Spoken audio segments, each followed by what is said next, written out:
Hi guys! Welcome back again sa aking channel. My name is Jeefrey and today's video is pag-uusapan natin yung bagong NFT game na to na si RHINOS FLYLAND. And kung bago pa nga lang kayo dito sa aking YouTube channel, please subscribe and like na nitong ating video. Hit nyo na rin yung notification bell para lagi kayong updated sa mga bago kong video about NFT games reviews. So wag na nga natin patagalin pa, umpisa na natin ang ating main topic. So yun na nga guys, ito guys yung website ng RHINOS and meron nga sila ditong staking and yung APY niya is 400%. So pwede tayo mag-stake dyan. So scroll down lang natin. Ayan, RHINOS FLYLAND. Pag kinilik nyo tong buy, madedirect kayo doon sa PancakeSwap. Ito guys, what is RHINOS FLYLAND? So ano nga ba siya? So RHINOS FLYLAND is a game built on blockchain that allows players to earn income by breeding, training, battling, and trading digital pets called RHINOS. So, dito guys, para rin siyang mga Axie or yung mga iba pang mga NFT game na may breeding, may battle. And yung maganda dito guys is may mga training din sila dito. Pwede rin natin i-trade yung ating mga pet dito sa kanilang marketplace. And yung pet nga dito is tinatawag nilang RHINOS or RHINOS. So, the more powerful RHINOS you own, the more money you will make by selling them on the marketplace. So, mas marami kayong pet, mas marami kayong pwedeng ibenta sa marketplace. So, ito, earn RHO or RHO yung tawag guys dun sa Rhino token nila. So, with RHINOS FLYLAND, so collecting, breeding, evolving, battling rhinos. So, selling in-game items on auction marketplace, selling virtual lands. So, meron din sila dito mga lands. No, so you can directly trade RHO on PancakeSwap for BNB and withdraw fiat on Binance. So meron na siya guys sa PancakeSwap. So kakopy lang natin yung contract address nila doon and pwede na natin siya i-trade. So meron na rin siya guys sa CoinGecko. May kita niyo na rin siya doon. Lagay niyo lang yung RHINOS FLYLAND doon. And yung kanilang mission dito guys is to make blockchain games more immersive and create legitimacy and permanent value. In addition, we will donate 50% of the profits to support global NGOs that protect wildlife around the world. So, yun nga yung 50% na profit nila guys is dinodonate nila yan guys sa wildlife. Or yung nagpo-protect nga guys sa wildlife around the world nga daw. So, white paper, ito guys, pag kinilik nyo itong English or Japanese, madadirect kayo dun sa kanilang white paper. So, click natin yan. And dito, may kita nyo yung kanilang white paper. So, balik muna tayo dun sa kanilang site. Pag-usapan muna natin to bago tayo pumunta dun sa kanilang white paper. So, tokenomics. So, ang pag-aalam ko, lahat naman ng NFT game is may tokenomics. So, ayan, yung total supply nila, kung di nagkakamali, 100 trillion yan. So, napakarami yan. Once siguro bumili ka dyan ng halagang 100, ang laki na nun or ang dami na nung RHO. Airdrop 5%, play to earn 30%. Nakalock yan until yung mainnet daw. So, community development 20%. Team 10%. So, ayan guys, nasa inyo kung gusto nyo papalawakin yung about dito, i-search nyo na lang rin siya. So, yung roadmap nila, dito na tayo sa Q3 and papunta ng Q4. So, dito sa Q3, launch of the white paper. So, ayun na nga, conduct airdrops and list RHO on PancakeSwap. So, nasa PancakeSwap na nga rin siya guys. Then, nasa CoinGecko and nasa CoinMarketCap na rin siya. So, community development, finalize the RHINOS FLYLAND design. Sa Q4 naman, ilalunch yung staking pero meron na sila ditong staking. And then, marketplace beta, ilalabas na rin. And then yun, magkoconnect na sila ng partners nila sa ibang community. Then, listed on a top 5 centralized exchange. So, and guys, ito yung roadmap nila. So, yung team nila, nandito rin.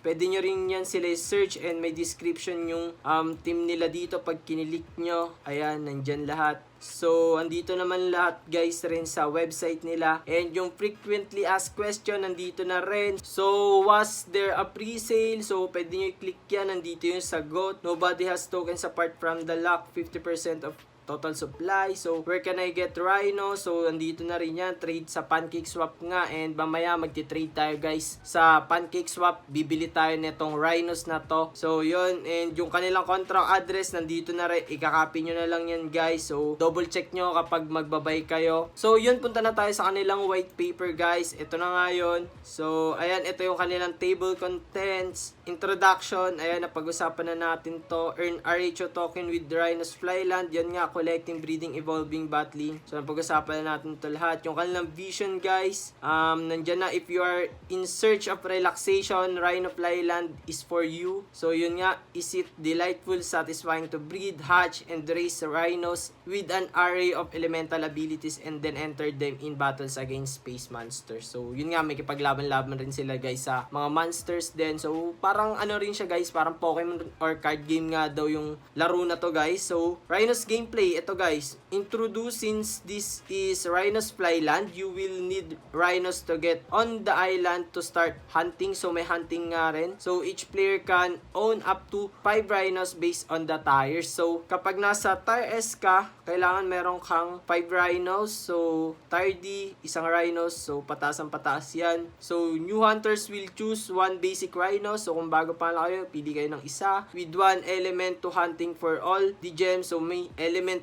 din siya guys. Ito pala guys, so yung 5 elements niya. So, lightning, ibig sabihin nun is speed. Pag nature guide, siguro mga tank or support. So, water, magic, fire, strength, earth, endurance. So, ayun yung mga elements guys. So, each rhino has 4 basic stats and yung mga rhinos, may mga stats siya guys, strength, endurance, magic, and speed. Ito yun guys. So, yun nga, yung stats is depend on the element groups and equipment. So, pag weapons, strength yon. Yung shield, endurance, yung wings is speed. So, in addition, so, nandyan na lahat guys. Rhinos level 20 will level up and unlock new breed of rhino. So, yun, may mga breeding nga. And ito guys, yung marketplace. So, sell basic rhinos in 5 elements, sell equipment and weapons, sell booster, sell habitats and buildings for the island. So, nandito na lahat guys sa white paper, babasahin nyo na lang din.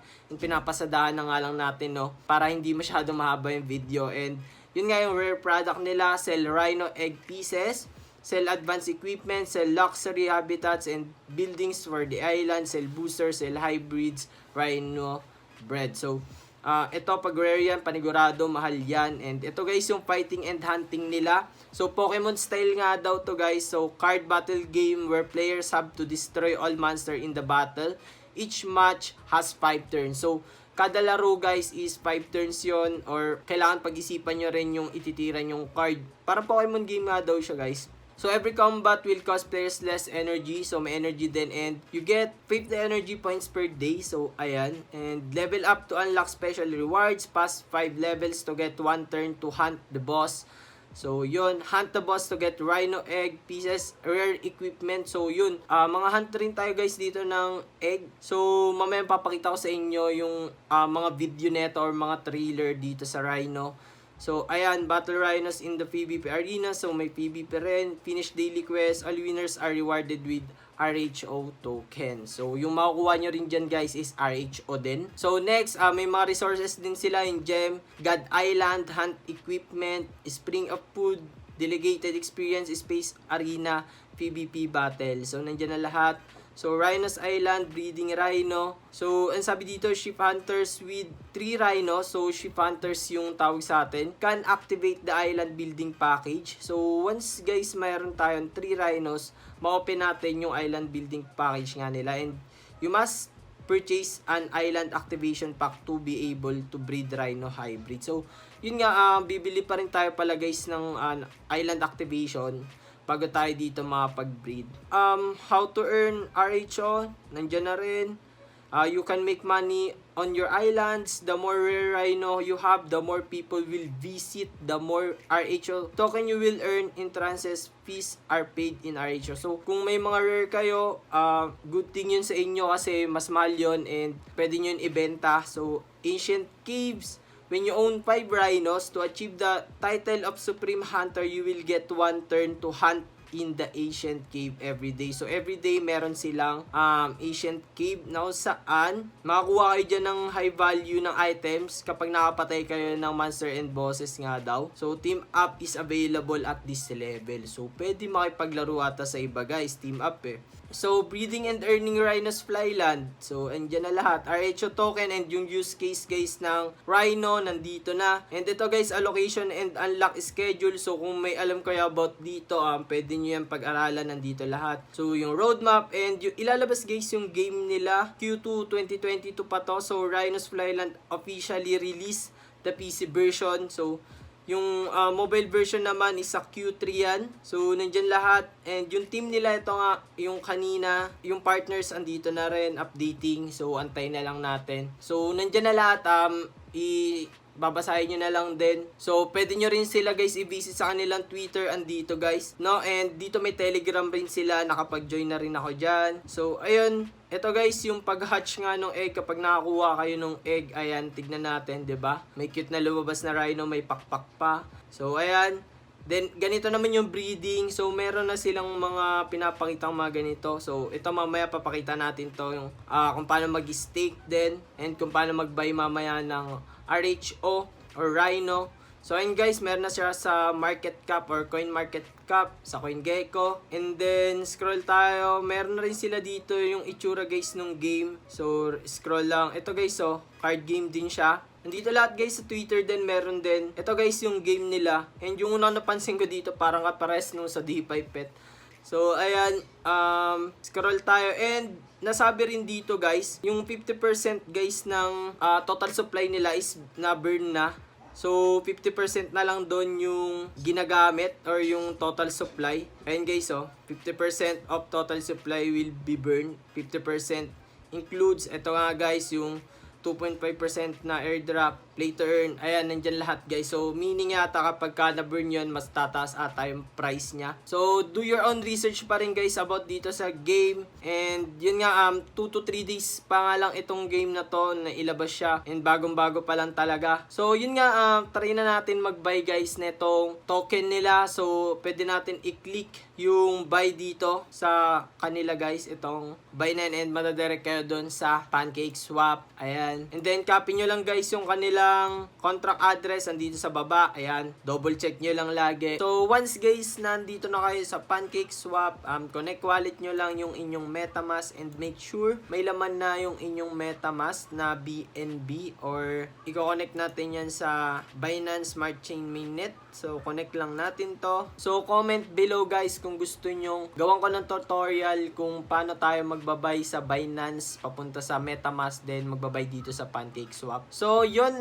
once na connected, napunta lang kayo dito sa trade. Ito guys, and then click nyo exchange. Then, and makikita nyo may balance ako dito na 0.27 nga yung pinasok ko. Then, lagay nyo lang dito guys yung currency kung saan nyo ililipat, which is yung RHO nga. So, wala pa siya dito. Ang gagawin natin is punta tayo doon sa kanilang website and then copy natin dito yung kanilang contract address and huwag kayong magkakamali guys. So, punta na tayo sa PancakeSwap, then paste na natin yan dito. And then, ayun, may kita nyo RHO or RHINOS Finance yan. So, import na natin yan. I understand lang natin to guys. Yan, 1061 and then 0AXB, tama, import. And then, ayun guys, na import na natin yung RHO and then, kayong bahala kung ilang amount or kung magkano yung ilalagay ninyo papunta dito sa RHO. So, sa akin halagang 5K lang. Punta muna tayo dito sa CoinGecko, BNB to peso.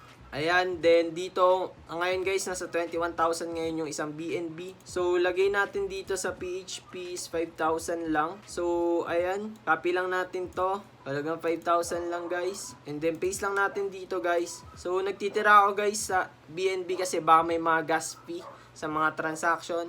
And then, ayan nga, makakuha tayo dito ng 7, 8, 9. So, nasa 1 billion to guys. 1,625,000,000 na RHO. So, scroll tayo and ito yung minimum na marireceive natin. 1619. So, ayan, and liquidity provider fee. So, mababa lang naman siya. So, click na natin yung swap, guys. And then, confirm lang natin to. Confirm swap. Price updated. Accept lang muna natin. So, nasa 1622 na yung makukuha natin. So, confirm swap lang natin to, guys. Then, gas fee niya, guys, 0.2 na Rhino yan. Then, confirm. RHO to MetaMask, pwede natin i-add yan. So, yan, click natin para makita natin kung ilan yung Rhino natin. So, ayan guys, pumasok na, may confirmation. Then, dito, na-swap na nga natin. And ito na lang yung natirang BNB ko. So, assets. So, ayan guys, nakikita nyo na dito yung inyong RHO, no? Yung asset ninyo, nasa 1 billion yan. So, as of now, nasa magkano ba to? So, pwede natin i-check to sa CoinGecko. Ito guys, reload lang muna natin. So, RHO to peso. So, nasa 5,068 na siya. So, medyo tumubo na siya kaagad ng 68. And yun nga guys, nasa 0.000000311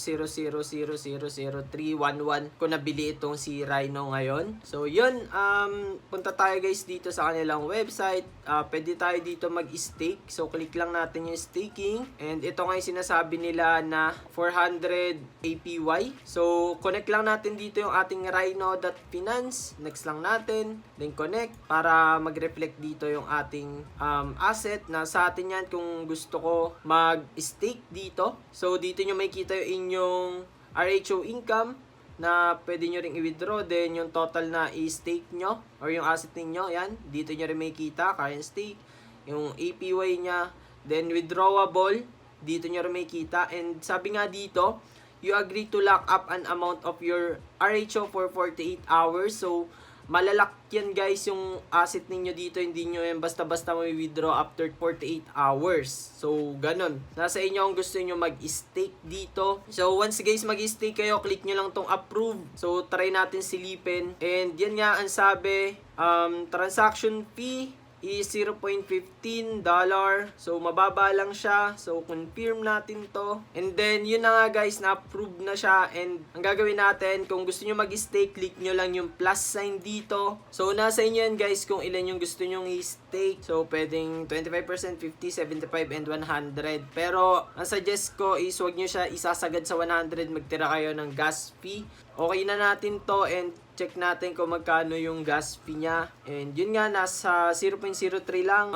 Confirm lang natin to. So yun guys, okay na, X na natin to.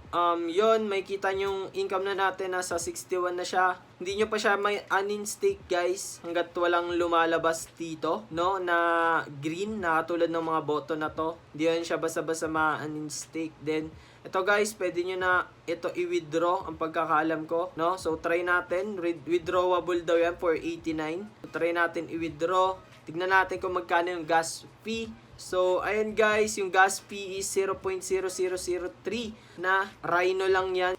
Reject ko lang muna to, ipunin ko lang muna yung sa akin. So, ganun lang naman guys kadali dito mag-stake sa kanilang website. And ito pa nga lang yung meron dito is mag-stake. So, yun. So, yun nga guys, nung kinumpute ko yung aking naging gas fee dito is nasa 500 siya. So, medyo mahal talaga. As in, mahal talaga yung gas fee niya dito. Nasa inyo yan guys, kung gusto nyo rin mag-invest, do your own research. So, yun lang guys about sa video na ito.